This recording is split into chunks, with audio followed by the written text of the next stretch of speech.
안녕하세요. 워런 버핏처럼 매일 신문을 박전무와 함께 읽으면서 투자의 고수가 됩시다. 오늘 2월 22일, 이자가 2023년 2월 22일이니까 이자가 5개나 들어가는 그런 날입니다. 오늘은 서울경제신문을 보도록 하겠습니다. 각계 전투, 한국의 의료관광, 송도, 제주 특구 지정하고 비자 풀어야 각국 정부 차원에서 지원 나서는데 한국은 지자체 수준 노력에 불과하다고 되어 있고요. 비대면 진료, 통역 서비스 등 시급하다라고 되어 있거든요. 저희 형님이 지금 중국에 이제 딱 20년 되셨네요. 2004년도에 가셨으니까 저희 형님한테 통해서 이제 좋은 아이디어를 많이 얻는데요. 중국이 이미 우리를 뛰어넘은 것도 있고요. 그죠? 알리바바나 뭐 알리페이나, 위챗 뭐 이런 것들을 보면 이미 우리보다는 전자상거래 분야에서 훨씬 빠르게 앞서갔고, 아직까지, 우리보다 많이 뒤처져 있는 게 뭔가, 뭐 이런 거를 예전에 한번 여쭤본 적이 있었는데, 그때 얘기한 게 바로 의료 수준입니다. 네, 그래서 중국에 나가 있는 주재원들이 거의 무슨 치료받을 일이 있으면 한국 와서 하고 건강검진도 마찬가지고요. 그뿐만 아니라 중국에 또 부자들이 한국에 많이 오잖아요. 의료관광 차원에서. 네, 그런 차원에서 중국 소비 모멘텀이 올해하고 내후년까지 3년 동안 이어진다고 보는데, 그런 어떤 기술적이라든지 경쟁력 차이가 있는 데서 아무래도 그 수요가 터지겠죠. 매출이. 그런 차원에서 의료관광 얘기가 나왔길래 기사를 가져왔습니다. 중국은 중앙정부가 하이난을 의료관광 특화단지로 조성을 했고요. 시진핑 국가주석이 힘을 실었습니다. 윤석열 대통령이 할 수 없다면 최소한 보건복지부 장관이라도 나서야 하는 거 아니겠습니까? 지방자치단체의 힘만으로는 한계가 있습니다. 라고 업계의 한 관계자가 이렇게 얘기를 했네요. 예. 코로나 팬데믹의 엔데믹 전환으로 글로벌 의료관광 시장이 2025년 236조 원 규모로 커질 것으로 예상되는 가운데 중국을 비롯한 세계 각국이 시장에서 우위를 점하기 위해 총력전을 펼치고 있다. 하지만 한국은 시, 군, 구 등 기초지방자치단체가 중앙정부의 전폭적 지원을 받지 못한 채 각계 전투를 지금 벌이는 상황이고요. 업계 일각에서는 지원은 고사하고 각종 규제로 오히려 발목을 잡고 있다는 지적까지 나온다고 합니다. 여기 표가 제가 좋아서 기사를 가져왔는데, 국내 유치 외국인 환자 수가 도대체 몇 명인지 궁금하지 않습니까? 한국보건산업진흥원 자료를 보니까 2009년도에 6만 201명이었는데 2019년도에 얼마까지 올라갔냐면요, 49만 7,464명이니까 6만 명에서 50만 명이 된 겁니다. 엄청난 성장이다, 그죠? 그게 국내 유치 외국인 환자 수입니다. 코로나 때문에 이제 14만 명으로 뚝 떨어졌고, 그 중에 대부분이 다 이제 중국에서 온 분들이 많겠죠. 그러면 중국 조커들이 이제 방역이 풀리면서 한국을 찾았을 때 가장 큰 수혜가 역시나 이 의료 관광 쪽이라고 생각을 하고 있습니다. 전국 주요 의료 관광 및 산업 특구라고 해서 서울은 강서 미라클 메디 특구, 영등포 스마트 메디컬 특구, 부산은 서구 글로벌 하이 메디 허브 특구, 대구에도 있고 강원도에도 있네요. 21일 중소벤처기업부에 따르면 전국에 현재 190개 특구가 운영 중입니다. 특구라고 하면 뭔가 혜택을 주나요?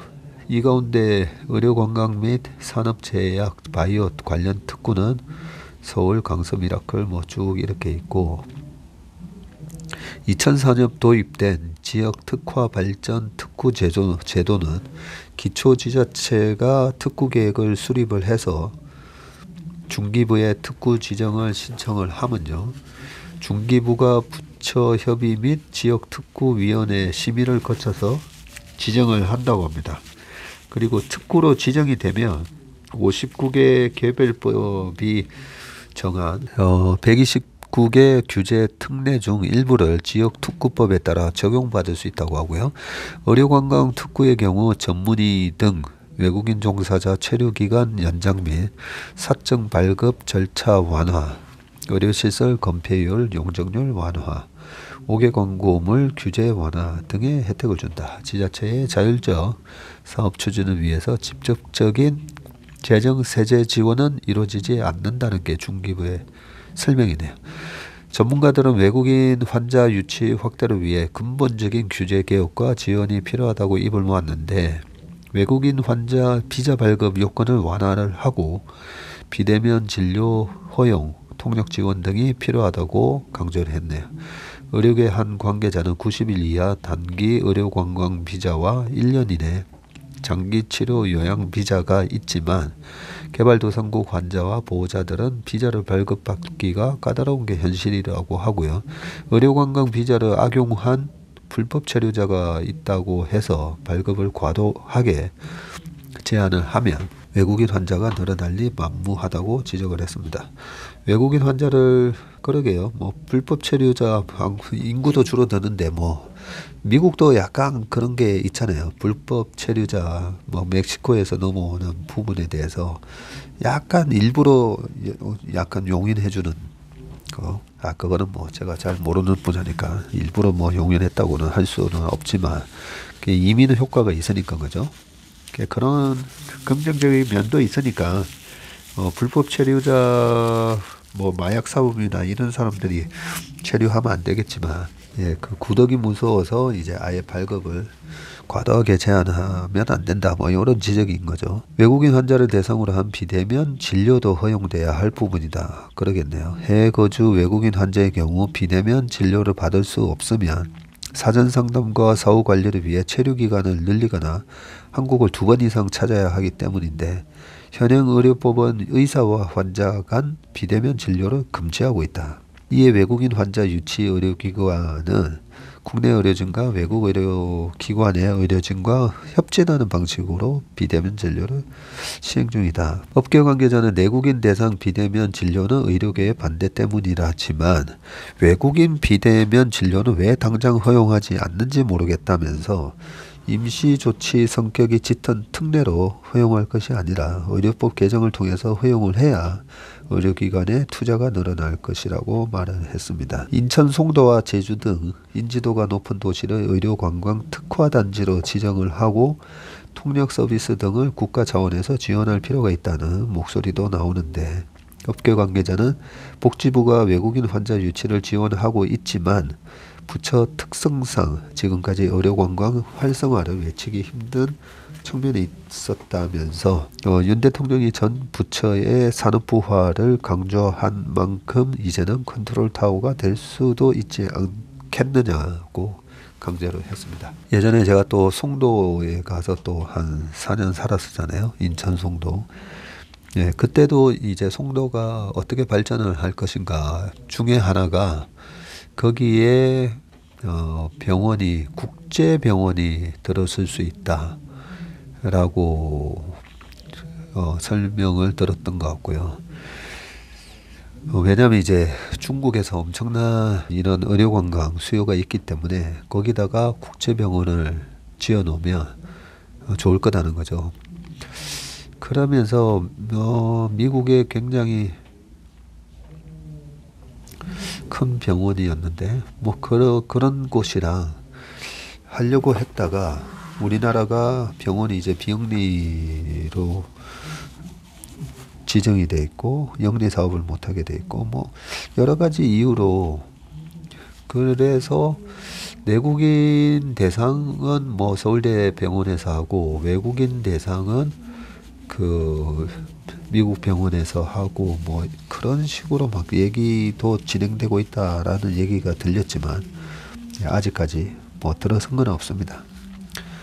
이런 부분을 의료관광 특화단지로 지정을 하고 좀 하면, 인천 송도는 저는 그때 당시에 야 송도가 어떻게 보면 그 공항에서 내려서 바로 올 수가 있잖아요.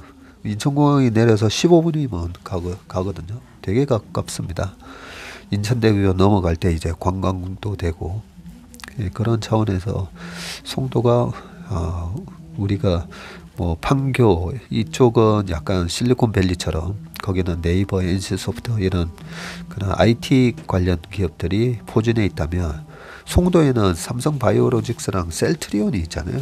그래서 저는 약간 송도가 그 의료도시 뭐 이런 개념으로 발전을 해도 되겠다, 뭐 그런 생각을 좀 해봤었거든요. 뭐 그러면 좀 좋지 않겠습니까? 송도는 의료도시, 그리고 세종시는 이제 정부 부처가 있고, 지난번에 말씀드렸지만 전주, 나주 막 이렇게 지금 연기금들 찢어 놓을 게 아니라 전주에는 연기금들이 또 모여 있어서 거기는 뭐 금융도시로 만든다든지 뭐 그렇게 좀 특화시키는 그런 부분이 있으면 좋겠다는 생각을 잠시 해봤습니다. 그 다음 기사는 롯데제과가 56년 만에 제과 이름을 뗀다는 것 같으네요. 새 사명으로 롯데 웰푸드라고 합니다. 얼마 전에는 현대자회사들이 현대 이름을 뗀다, 그게 단독 기사가 있었었는데, 작년에 합병한 뒤 제과 비중이 50% 아래로 대체 단백질 비건 식품 투자는 강화하고 사업 영역을 넓히면서 새 사명 필요성이 커졌고요. 그룹 모태 상징성에 막판까지 고심을 하다가 공장 통폐합, 조직 재편, 수익 극대화, 그리고 인도, 중국, 러시아 등 글로벌 확장도 곧비, 메일유업, CJ 제일제당 등도 고민을 하고 있다, 뭐 이런 얘기네요. 이런 기사를 보는 이유가 왜 제과라는 이름을 뗄까? 그러면 기존의 롯데제과 하면 우리가 정말 어렸을 때부터 롯데제과에서 나오는 그 종합선물 세트부터 시작해서 그죠? 꽤 오랫동안 과자 만드는 회사인데, 제과라는 말을 떼고 웰푸드라고 하면서 그것도 그냥 푸드가 아니라 웰푸드잖아요, 그죠? 뭔가 사업에 변화를 주겠다라는 그런 메시지가 있기 때문에 이런 기사는 꼭 제가 챙겨봅니다. 롯데제과가 간판에서 제과를 떼는 것은 1967년 설립 이후 약 56년 만이다라고 합니다. 지난해 롯데푸드와 합병을 했네요. 합병한 만큼 기존 사업이 가정 간편식과 대체 단백질 등 미래 먹거리 사업을 포괄하지 못한다는 판단에서인데, 지난해 매출 4조 원을 돌파하면서 종합식품 기업으로의 도약을 선언한 롯데제과는 새 사명을 앞세워서 글로벌 확장에도 속도를 낼 것으로 지금 보이고요. 서울 송파구 롯데월드타워에 있는 상전 신격호 기념관, 1967년 설립된 롯데제과는 롯데그룹의 모태라고 합니다. 롯데껌도 롯데제과에서 나오겠죠, 그죠? 옛날에 그 윤영주 씨가 그죠? 스피아민트, 또 뭐였죠? 스피아민트, 세 가지 노래가 있었는데 50대 이상 분들은 다 아실 겁니다. 10대 이상 분들, 그리고 얼마 전에 롯데껌 할 때 그 옛날 노래를 다시 광고에서 쓰는 걸 봤었는데, 그 윤영주 가수님이 그 노래를 직접 작사 작곡한 걸로 제가 기억합니다. 목소리도 감미로우시고 정말 전 국민이 다 사랑하고 싶어요. 예, 껌이라면 역시 롯데껌 이렇게 스피아민트 이제는 이제 기억이 가물가물하네요. 롯데제과가 조만간 이사회를 열고 이렇게 새 사명을 롯데웰푸드로 했는데 보니까 롯데푸드와 합병한 뒤에 사명 변경 방안을 지속적으로 검토해 왔다고 합니다. 대표적인 그 제품이 이제 빼빼로 그죠? 그리고 월드콘, 롯데 월드콘도 있었고 과자와 아이스크림 사업을 주로 해왔는데 롯데푸드의 간편식과 육가공식품 등 사업이 사명인 제과와 맞지 않는다는 이유에서인데 특히 해외 사업 비중이 커지면서 글로벌 시장에서도 통할 간판이 필요하다는 의견이 지배적이었다. 롯데제과의 연매출에서 해외 법인이 차지하는 비중은 2017년도에 10% 아래에서 지금 21년도에 30%까지 확대됐네요. 보통 이제 롯데그룹 하면 전형적인 내수기업 그죠? 예, 전형적인 내수기업으로 우리가 알고 있는데 지금 해외 매출 비중이 30%까지 올랐네요. 내수 비중이 높은 롯데푸드와 합병한 2022년에도 20%를 웃돌았고요. 2017년 인도 현지 빙과 1위 업체인 하버모어를 인수하는 등 글로벌 시장 확대에 힘을 쏟은 데 따른 성과라고 합니다. 올해는 회사 설립 이후 첫 외부 출신 CEO인 이창엽 대표를 중심으로 롯데제과의 해외 영업망을 활용을 해서 푸드 부문의 수출도 본격 추진할 것으로 예상이 되고요. 이와 함께 식용 곤충을 활용한 대체 단백질 개발을 지속하고 비건 간편식 등 미래 먹거리를 발굴을 해서 종합 식품 기업으로 탈바꿈하는 데 박차를 가할 것으로 보인다고 했습니다. 여기 또 표가 아주 한눈에 알아보기 쉽게 롯데제과 실적이 나옵니다. 롯데제과가 4조 745억 2022년 기준이고요. 여기서 해외 비중이 19%고 영업이익은 1353억입니다. 4조 팔아서 1300억 정도 버니까 4, 30이 해가지고 한 3점 몇 프로다 그죠? 영업이익률이 아주 높은 건 아닙니다. 올해는 4조 3천억 정도 팔아서 1900억 정도 이익을 내겠다라고 돼 있네요. 영업이익률이 4%가 넘는다 그죠? 이렇게 되면 롯데뿐만 아니라 지금 메일유업하고 CJ제일제당 등도 사명 변경을 고민하고 있는데 사업 영역이 건과와 빙과, 유제품, 설탕 등에서 바이오, 대체식품, 메디푸드 등으로 넓어지면서 오래된 기업명이 현재의 기업 정체성을 제대로 보여주지 못한다는 지적이 계속 나와서 그런데요. 특히 국내 기업들의 해외 사업 보폭이 넓어지면서 사명 변경에 대한 필요성은 더 커지고 있다고 합니다. 또 내부 반발도 있었다고 합니다.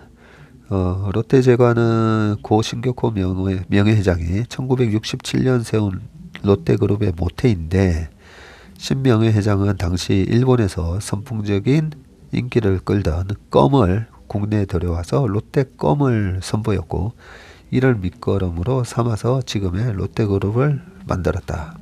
롯데제과는 국내 제과산업 1, 2위를 다투는 기업이고요.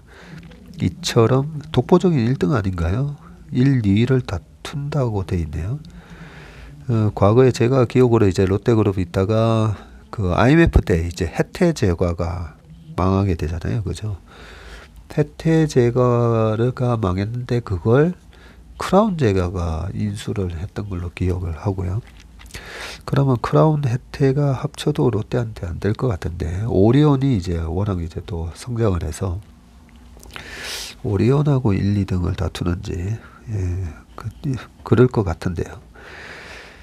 아무튼 1, 2등을 다투고 있고, 이처럼 롯데그룹은 물론 국내 산업계에서 롯데제과가 가지는 위상과 상징성 때문에 롯데 임원진은 막판까지 사명 변경 여부를 두고 고심한 것으로 전해졌는데, 신동빈 롯데 회장은 롯데 FNC, 푸드 앤 컬처, 그리고 롯데 웰푸드, 이렇게 두 개의 후보군을 두고 논의를 이어다가 건강, 웰한 이미지를 강조하기 위해서 롯데 웰푸드를 선택한 것으로 알려졌다.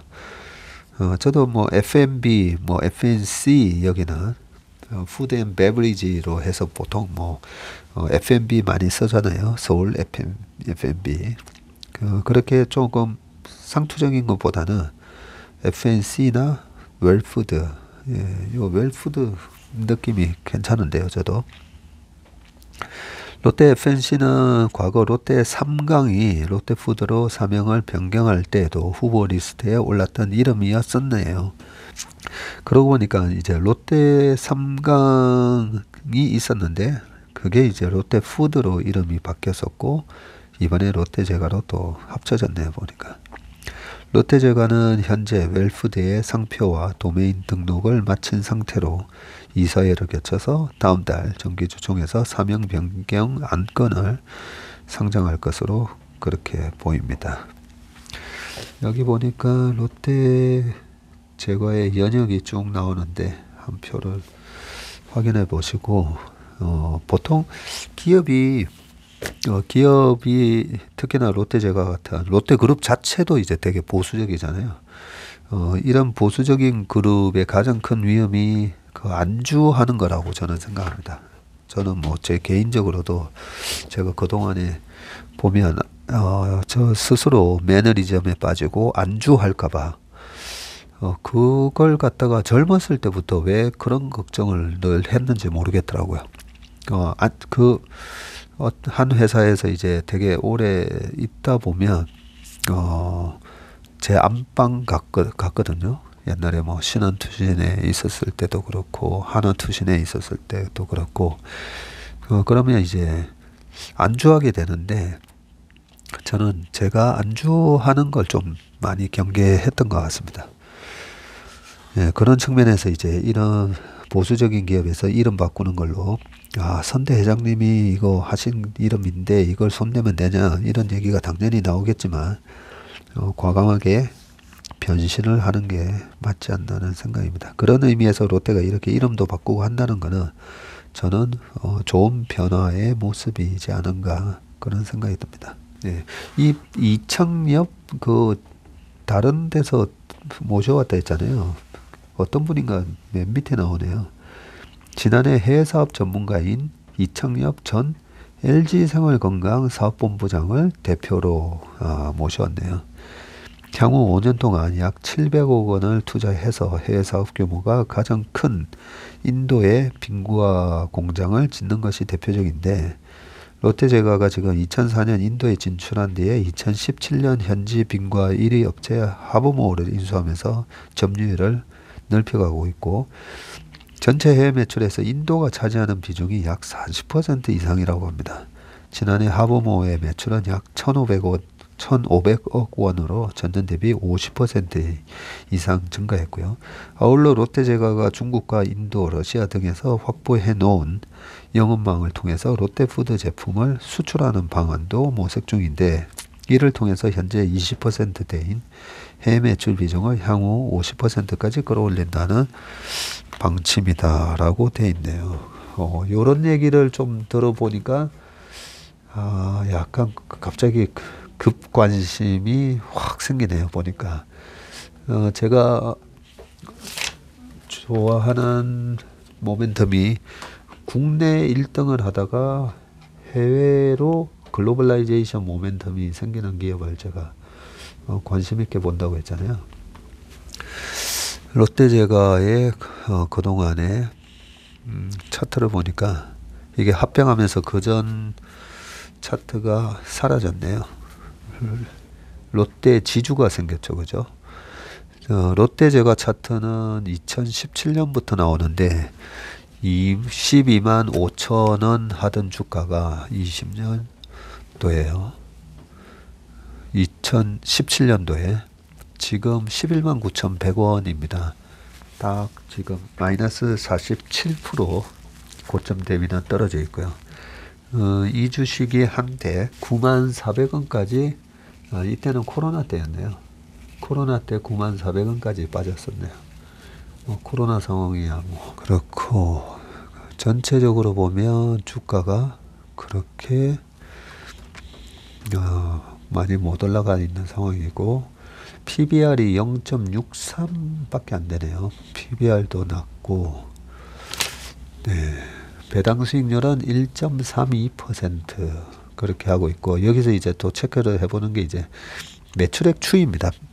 매출액 추이가 19년, 20년, 21년도에 2조 1000억 그리고 작년에 3조 2천억 영업이익은 970억, 1100억, 1000억, 1124억 매출은 확 늘었는데 실질적으로 그렇게 이익이 안 늘었고요.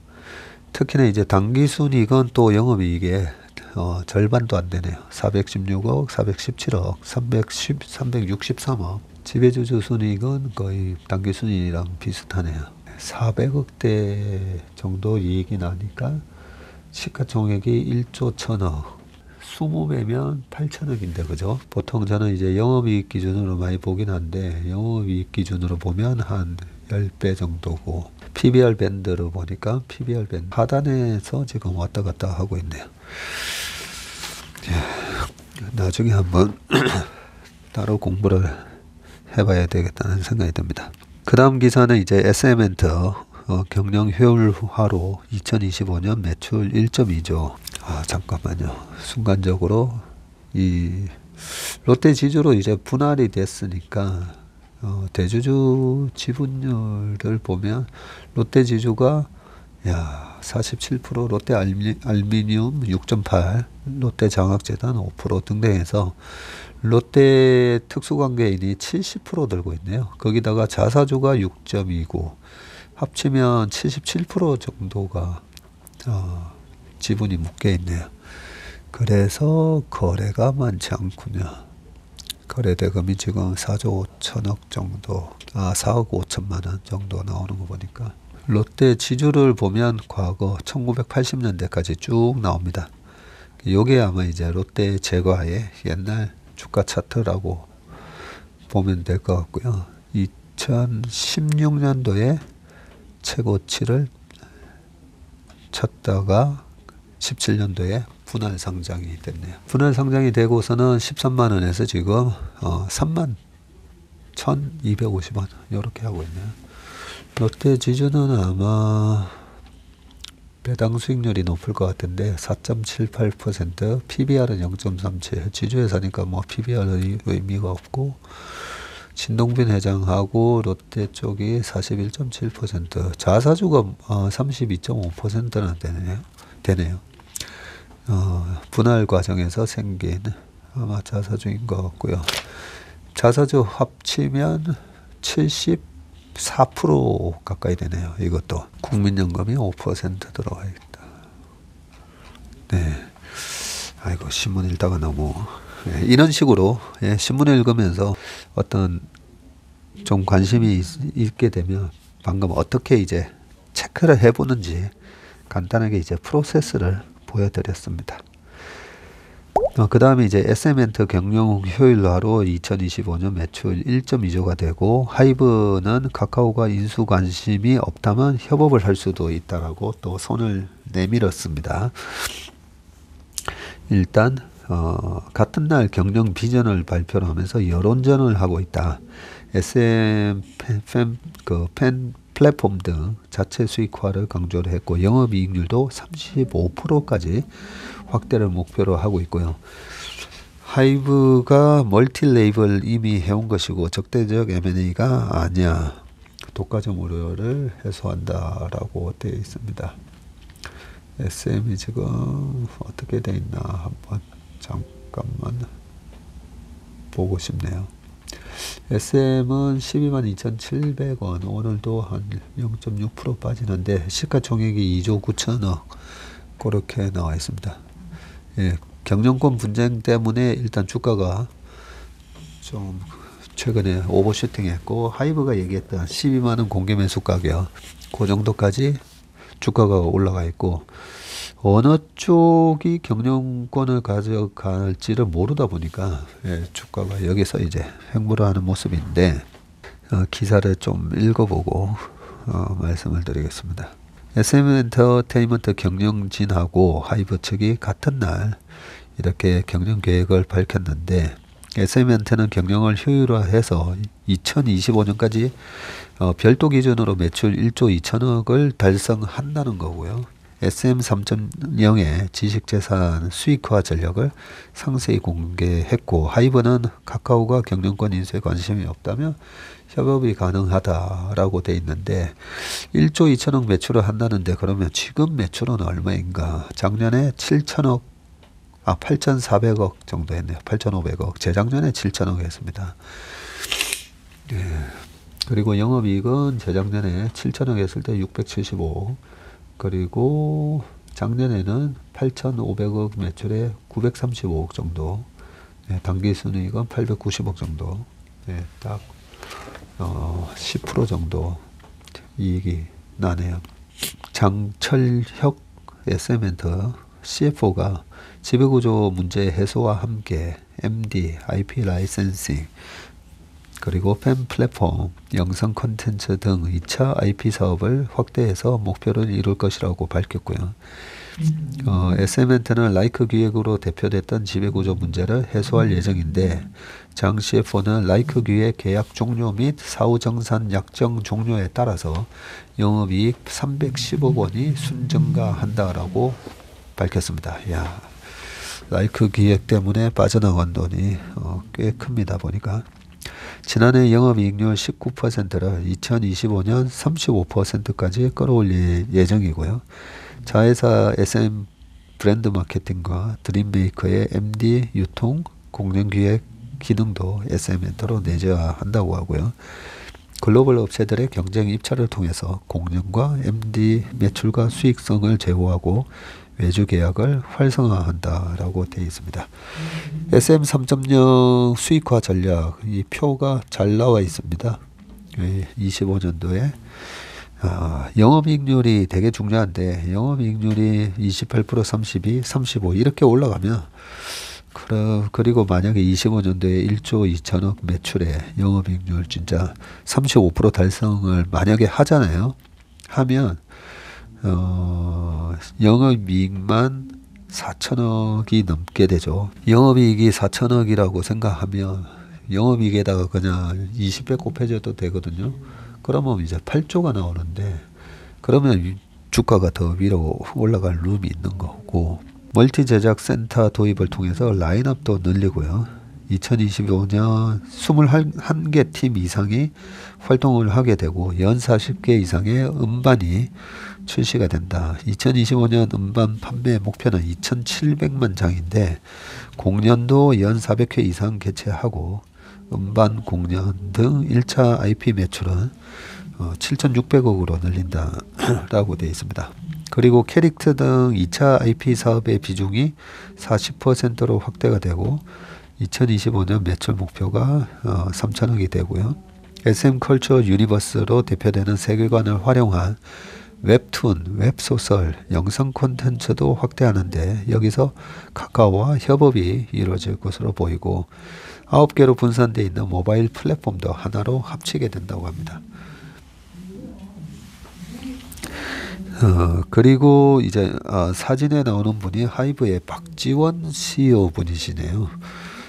이날 오후에 진행된 하이브의 지난해 4분기 실적 발표 컨퍼런스에서 이 박지원 CEO가 멀티 레이블 체제에 대해서 완전히 독립된 창작 기반과 인프라가 멀티 레이블의 필수 요소라면서 SM엔터 인수에 대한 시장의 독과점, SM엔터 독립성에 대한 훼손 우려를 간접적으로 언급을 했다고 합니다. 실적 발표에서 SM엔터에 관한 직접적인 언급을 자제하던 하이브는 질의응답에서 SM엔트 인수는 적대적 인수합병이 아니다라면서 SM엔트 경영진이 말하는 멀티레이블 그리고 원소스 멀티유저는 이미 하이브가 해온 것이라고 말하면서 카카오가 경영권 인수에 관심이 없다는 전제하에서 협업을 할 수 있다고 하고 지금은 카카오 측이 입장을 밝히지 않아서 드릴 말씀이 없다라고 덧붙였네요.